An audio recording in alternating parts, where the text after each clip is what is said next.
America और Iran के दरमियान डील की नई उम्मीदों पर आलमी मंडी में खाम तेल की कीमतों में 6% की बड़ी कमी वाक़ हुई है।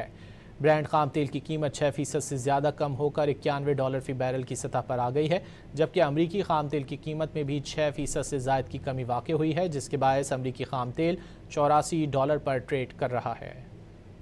अमेरिका और ईरान के दरमियान डील की नई उम्मीदों पर आलमी मंडी में खाम तेल की कीमतों में 6% की बड़ी कमी वाक़ हुई है।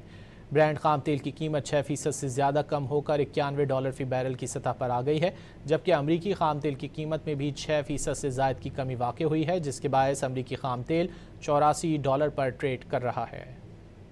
अमेरिका और ईरान के दरमियान डील की नई उम्मीदों पर आलमी मंडी में खाम तेल की कीमतों में 6% की बड़ी कमी वाक़ हुई है। ब्रेंट खाम तेल की कीमत 6% से ज़्यादा कम होकर $91 फी बैरल की सतह पर आ गई है, जबकि अमरीकी खाम तेल की कीमत में भी 6% से ज़ायद की कमी वाक़ हुई है, जिसके बायस अमरीकी खाम तेल $84 पर ट्रेड कर रहा है।